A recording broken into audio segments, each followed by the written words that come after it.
Mbappé lays out contract demands, the new Champions League is on the horizon, De Gea nears the exit, Tuchel's transforming Chelsea, and a transfer roundup all coming up in the next few minutes. As I'm your host, Matt Froelich, you are the OneFootballers, and this is the Daily News.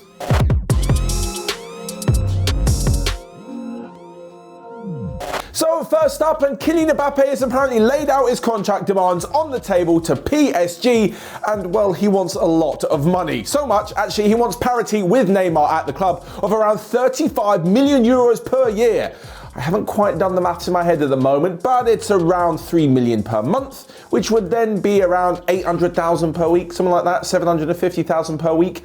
An insane amount of money, and of course PSG aren't exactly willing to pay it. It's bad enough they've already got Neymar and that sort of money, so to have another player and then to factor in the fact they may want Lionel Messi or a couple of new signings in the summer, things are going to spiral and get out of hand very, very quickly. As for Mbappe though, he obviously has his contract that runs out until 2022, so PSG are actually going to have to sell him this summer. The hopes are from a few clubs that are circling, namely Real Madrid, that the fact that he's got 1 year left in this deal means that his price tag may go from around 200 million down to 150, but in the case of another club like Manchester City, who are reportedly interested in him, they have interest no more, and that's because of his wage demands. As you mentioned before, 35 million is a ridiculous amount. You only get that if you're the biggest and the best player in the world, which I have no doubt Mbappe will go on to be. For PSG, having two players on that money at the club is unheard of, and for Manchester City, a club that pay big money, but to pay that kind of money, it just breaks absolutely every other structure.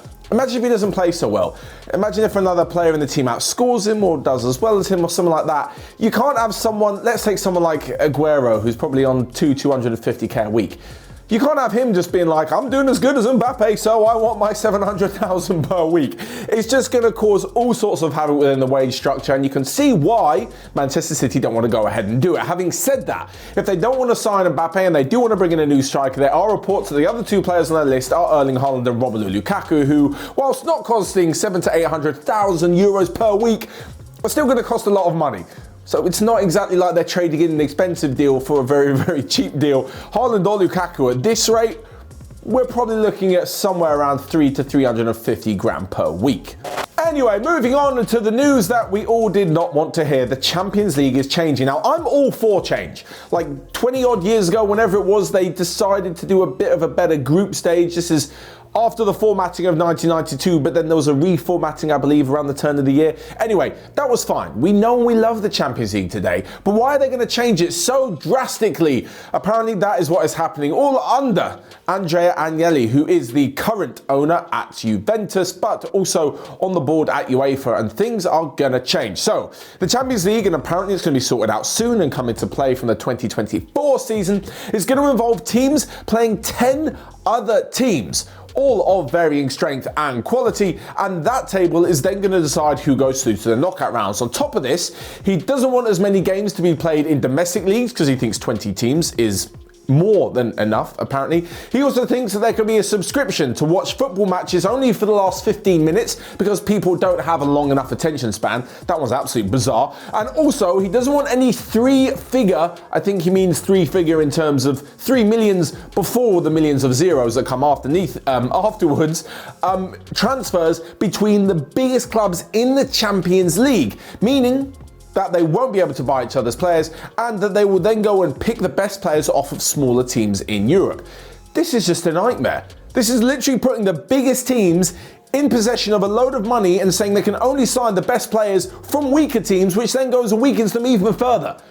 I'm not on board with it. I'm just not on board with it. I think that yes, some changes can be made to the Champions League. By the way, it involved 36 teams instead of 32 teams. Some changes can be made, and making football more inclusive for loads of teams around Europe is absolutely fine. But this is clearly a ploy, and they say, oh, it's going to be good because we're getting rid of that talk of the European Super League. But effectively, they're just making the European Super League under the guise of a Champions League. I'm really not pleased about it, as you can tell. Also, don't even get me started on this new UEFA Conference League. How does someone get into Europe for finishing like 8th or 9th in the Premier League? That's absolutely baffling. Anyway, we'll move on to some more transfer talk, and apparently David De Gea is close to leaving Manchester United. That's because they want to give the number 1 goalkeeper spot to Dean Henderson, and this I can kind of understand.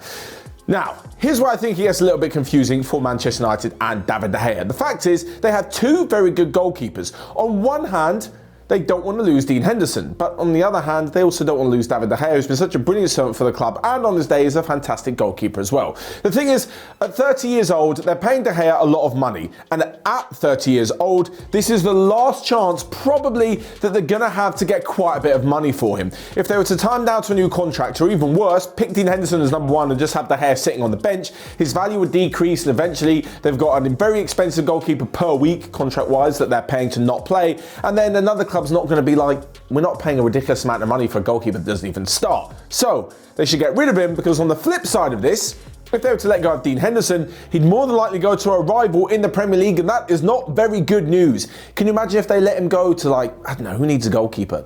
Spurs maybe? Chelsea? Arsenal? Whoever?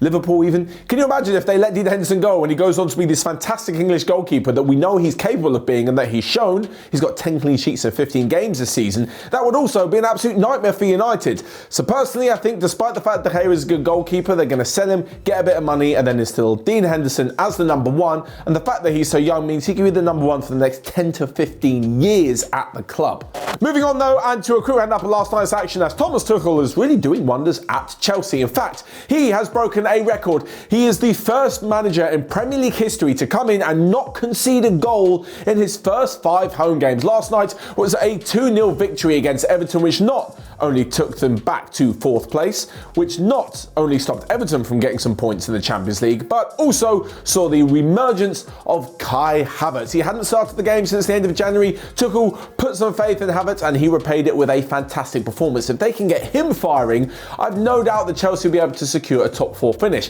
In fact, along with Manchester United, and considering Chelsea's form, by the way, they haven't lost since Thomas Tuchel came in the league, I think they're pretty much nailed on for a top 4 finish. So last one will be fought out between the likes of Leicester.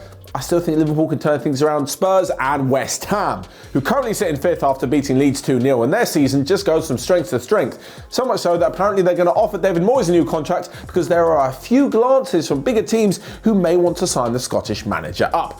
Elsewhere in European football last night, and as well as Monaco making it through to the next round of the Cup, Inter Milan also won 1-0 against Atalanta. That pretty much puts them out of the title race. It was an outside shot, but they're now like 13 points behind Inter. But it puts Inter 6 points ahead of AC Milan and 10 points ahead of Juventus as Antonio Conte's men look for their first title in a decade, I believe it is.